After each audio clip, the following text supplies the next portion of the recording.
Bonjour chers élèves, heureux de vous retrouver pour une nouvelle activité, cette fois-ci autour de la révision et préparation à l'évaluation en ce qui concerne la production écrite. Dans le cadre du troisième module, le chevalier double de Tuffel-Gautier, les objectifs de notre activité sont les suivants. D'abord, réviser les acquis à propos de la rédaction d'un récit fantastique et préparer les élèves à l'épreuve du contrôle continu. D'abord, on va commencer par parler de la production écrite. La production écrite est une activité vers laquelle les autres activités convergent et dans laquelle nous sommes amenés à exploiter ce qu'on a appris des autres activités.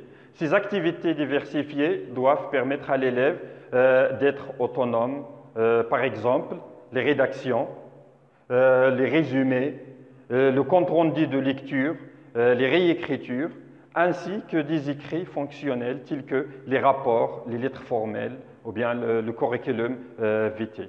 Pour le niveau du tronc commun, et notamment ce module du chevalier double, nous sommes amenés à produire des écrits dans le cadre du projet, c'est-à-dire des écrits qui sont en rapport avec cette œuvre ou bien avec cette nouvelle. Exemple, réécrire des écrits en supprimant le retour en arrière, c'est-à-dire supprimer des retours en arrière dans un récit et le réécrire, ou bien écrire en utilisant des éléments du fantastique, c'est-à-dire reproduire ou bien écrire des récits fantastiques, ou bien encore jouer avec des images et les figures du style, utiliser les images et les figures du style pour produire un récit dans le cadre du fantastique. L'activité de production écrite est susceptible d'exploiter les leçons apprises en activité de langue. Exemple, les champs lexicaux. Donc, dans les leçons qu'on avait apprises au cours des activités de langue, donc on doit les exploiter dans cette activité de production écrite. Exemple, comme je viens de dire, les champs lexicaux en rapport avec le fantastique, par exemple le lexique de la peur et du fantastique, les phrases complétives et les règles de cohérence textuelle. Ensuite, on va voir le récit. D'abord, c'est quoi un récit? Le récit est une suite d'actions ou événements réels ou fictifs qui se déroulent généralement dans un temps passé. Mais on peut bien sûr trouver des cas de récits qui se déroulent dans l'avenir, surtout dans des récits de science-fiction. Pour faire un récit, il faut suivre plusieurs étapes qui se résument sous un seul schéma appelé le schéma narratif que nous allons voir par la suite. Donc, comme je viens de dire, donc, le récit, c'est une suite d'actions, une suite d'événements qui suivent ou bien qui respectent un plan ou bien un schéma qui est appelé le schéma narratif. Les composantes principales d'un récit sont le narrateur, c'est lui qui raconte l'histoire. Donc, ce narrateur peut être externe au récit qu'il raconte, comme il peut en faire partie. Dans ce cas, on parle du narrateur-personnage. Donc, dans ce cas, le narrateur fait partie des personnages du récit qu'il raconte. C'est le cas de l'autobiographie. Ensuite, le lieu. Donc, un récit, bien sûr, a besoin d'un lieu pour se dérouler. Il peut être bien précis, une adresse, une rue, une ville, ou bien vague, quelque part dans la ville, un pays lointain. Ensuite, le temps. Donc, pour chaque histoire ou bien chaque récit, on a besoin aussi d'un temps. Donc, comme le lieu, dans un récit, le temps peut aussi être bien précis, une date, en liaison avec un événement connu, ou bien indéterminé, comme dans les contes, il était une fois. Donc, c'est un temps indéterminé du passé. Ensuite, l'autre composante du récit, ou bien les personnages. Donc, dans un récit, on distingue les personnages principaux et les personnages secondaires. Donc, le personnage principal ou bien les personnages principaux sont ceux autour desquels sont axés les événements. Ensuite, l'action principale. Il est souvent lié à ce que fait le personnage principal. Donc, ce sont les mouvements ou bien les déplacements du personnage principal. Maintenant, passons au schéma narratif. Donc, comme on vient de dire, le schéma narratif, c'est l'ordre des actions dans un récit. Donc, les différentes parties du schéma narratif sont les suivantes. D'abord, la situation initiale. Donc, la situation initiale, c'est la présentation des lieux, du moment où se passe le récit et les personnages. Elle répond habituellement aux questions suivantes. Qui? C'est pour évoquer le ou bien les personnages. Où? Pour évoquer le lieu. Quand? Pour évoquer le temps. Et quoi? Pour évoquer l'action principale, c'est-à-dire ce que fait le personnage principal au début du récit. Les verbes sont souvent conjugués à l'imparfait pour faire des descriptions et pour évoquer le passé des personnages ou du lieu, on utilise généralement le plus que parfait. Dans le récit fantastique, la situation initiale correspond généralement au monde réel dans un lieu précis ou fantastique. Ensuite, la deuxième étape, c'est l'élément perturbateur.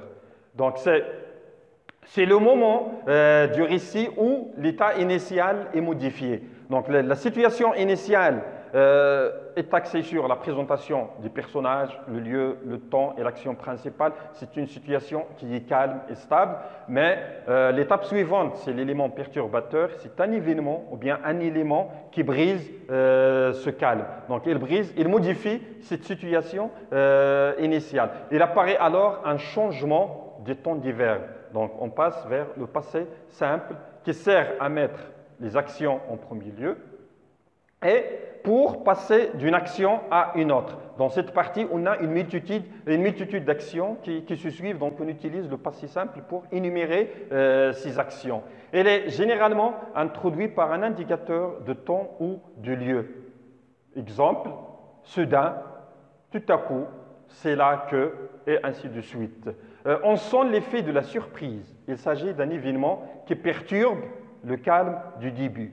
Dans le récit fantastique, l'entrée dans un monde inconnu. Donc, l'élément perturbateur dans un récit fantastique, il correspond à l'entrée dans un monde inconnu. Ensuite, l'étape suivante, la troisième, les péripéties. C'est l'ensemble des actions effectuées par le personnage principal. Elles peuvent être interrompues par des pauses, des descriptions ou bien des dialogues. Un récit peut contenir plusieurs péripéties. Ce sont les moyens utilisés pour se mettre à l'abri de la menace ou de changer la situation. Ce sont les actions effectuées par le personnage principal pour changer, pour sortir de cette perturbation, pour résoudre ce problème qui est posé lors de la perturbation. Le phénomène fantastique correspond à l'action dans un récit fantastique. Apparition, doute, peur, curiosité du narrateur. Donc là, c'est le mouvement, c'est la suite d'actions et les mouvements du personnage pour changer une situation. Ensuite, c'est la résolution. C'est le moment où les péripéties se terminent. Ou bien les personnages ont trouvé la solution positive ou bien négative au problème posé. La fin du phénomène fantastique est la résolution dans un récit fantastique. Donc la résolution correspond à la fin de ce phénomène qui est fantastique dans le récit, bien sûr, fantastique. La situation finale, c'est la dernière partie ou bien la dernière étape, c'est la conclusion du récit. Dans la situation finale, on peut raconter ou décrire la victoire du personnage principal avec ses sentiments et ses actions. Cette victoire doit être une suite logique des péripéties vécues tout au long de l'histoire. Le retour au réel dans un récit fantastique ou bien suspension dans l'imaginaire. Alors passons maintenant au récit fantastique et ses caractéristiques. Le récit fantastique permet donc d'introduire le surnaturel dans la vie réelle. Elle se base sur des événements inexplicables avec des personnages et des lieux extraordinaires ayant des caractéristiques surnaturelles. Exemple du chevalier double, Oluf qui est un être humain, mais qui a des caractéristiques qui sont extraordinaires, ayant étonné ces deux étoiles et ayant un caractère parfois méchant, parfois gentil. Les grandes caractéristiques ou bien les caractéristiques principales du récit fantastique, d'abord en ce qui concerne les personnages, le récit fantastique met en scène des personnages extraordinaires, inquiétants ou mortels, des monstres, des créatures bizarres ou bien des animaux ayant des caractéristiques des humains par exemple.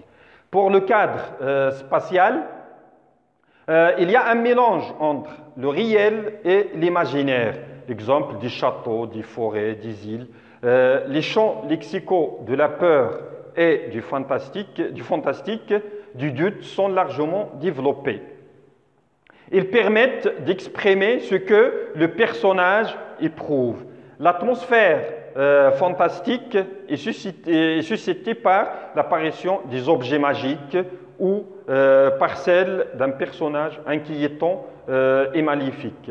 L'événement surnaturel se produit souvent durant la nuit lorsque le personnage victime est seul. Alors là, passons à l'étape de la production d'un récit fantastique. Là, je vous propose 3 sujets. Le premier sujet, c'était vers minuit qu'un jeune homme s'était perdu sur une petite route au milieu de la forêt. Perdant ses repères, elle cherchait un lieu pour passer la nuit. C'est ainsi qu'il découvre une ancienne maison. Pour ce début d'histoire, imaginez une situation de perturbation en plongeant le jeune homme dans une ambiance de peur qui est née du décor ou des personnages rencontrés dans environ 10 lignes. Ça, c'est le premier sujet. Pour le deuxième, voici un cauchemar qu'avait fait un adolescent. Lis-le et écris ou bien imagine le tien en 6 lignes. J'étais avec mon chien, mais les rôles étaient inversés. J'étais à 4 pattes et c'était lui qui me promenait. Comme je n'allais pas assez vite, il n'arrêtait pas de me frapper. Pour le troisième et le dernier sujet, en allant chercher ses parents, Titouf c'est un personnage, rencontra un monstre qui a 3 yeux et qui mesurait plus que 2 mètres.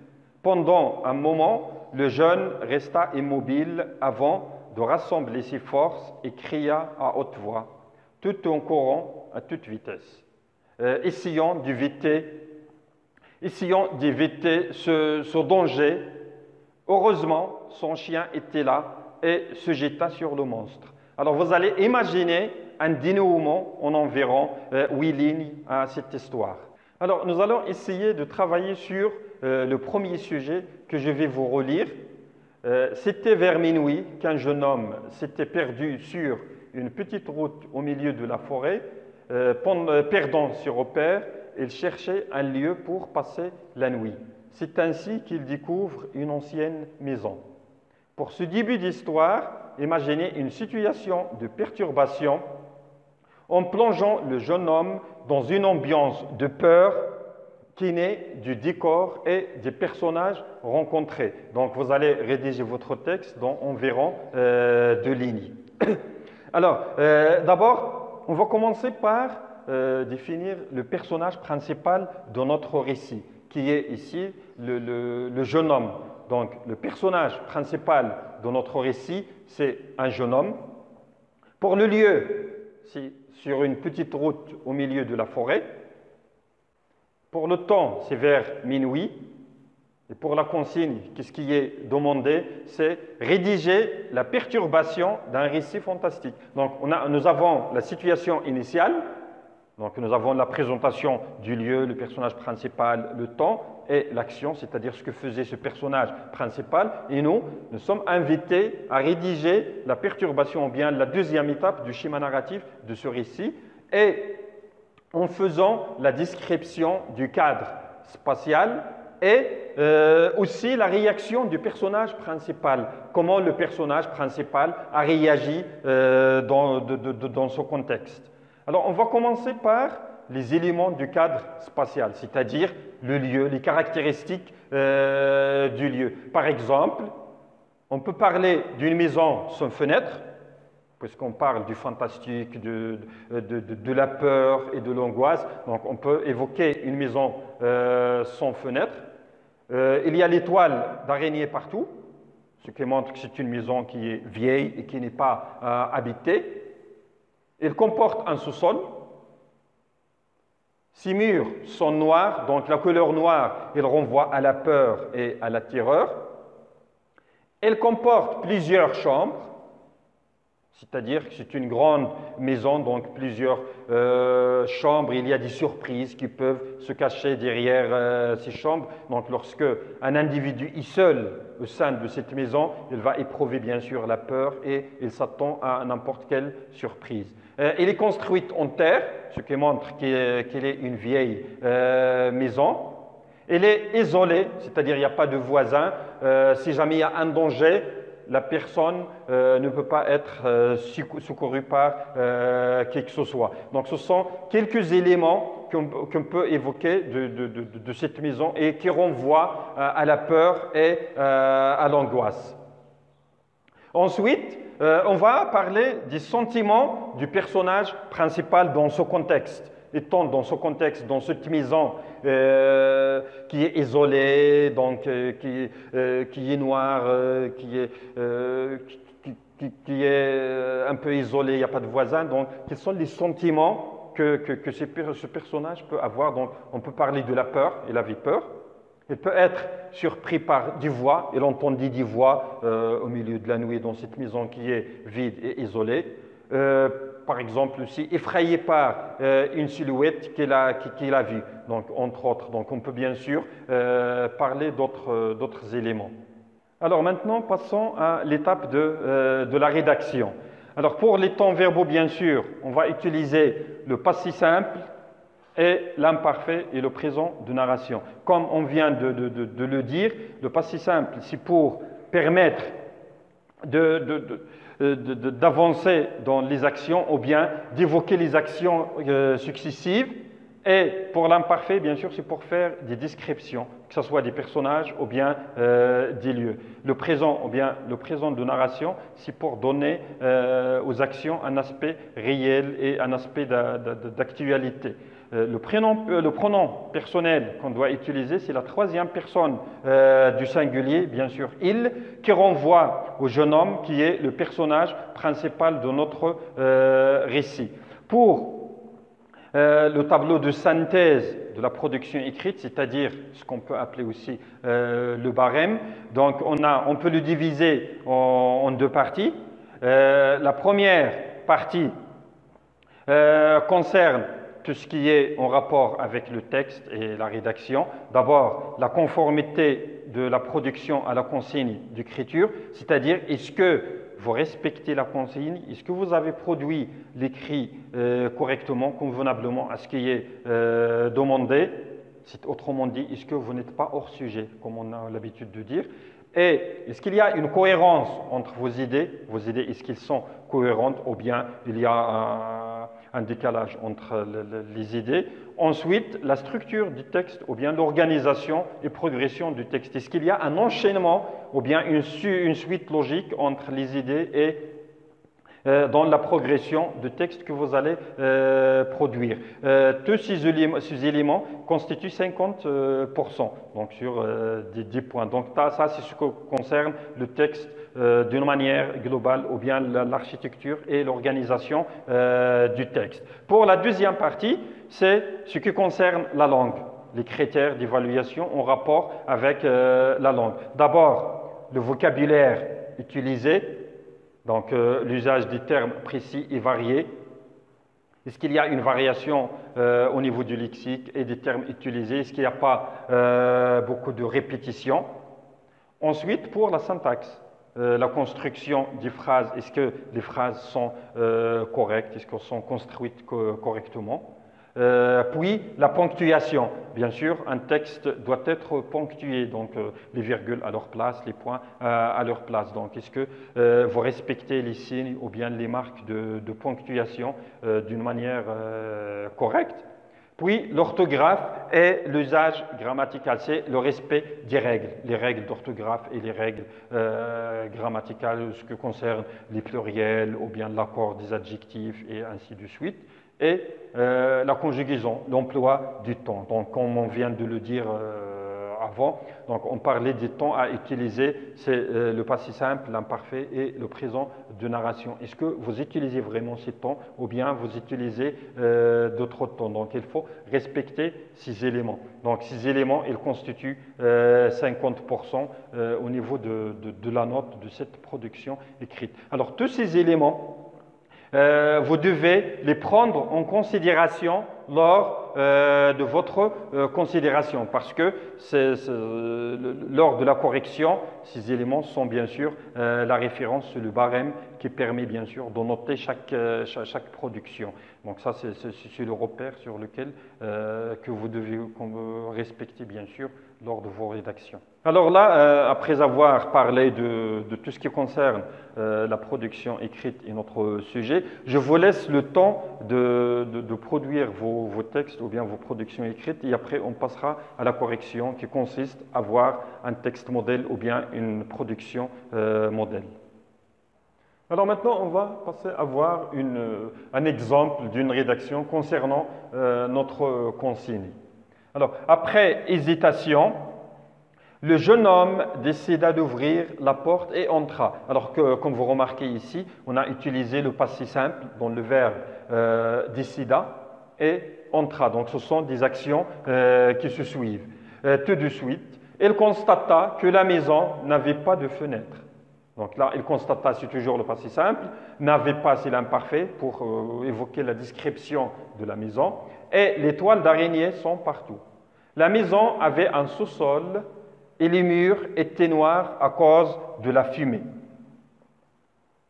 Il avait peur et surpris par les voix qu'il entendait. Soudain, il vit une ombre énorme qui semblait hurler de souffrance. C'était la silhouette d'un homme et celle-ci essaya de l'attraper. Effrayé, il courut se réfugier dans le sous-sol et ferma la porte, la trappe. La trappe, donc le sous-sol, donc c'est la porte qui mène vers le sous-sol. Il se mit à hurler de peur et il sentit une présence tout près de lui. Le jeune essayait d'ouvrir la porte, mais en vain. Donc là, comme vous remarquez, donc il y a une ambiance de peur et d'inquiétude auprès du personnage principal.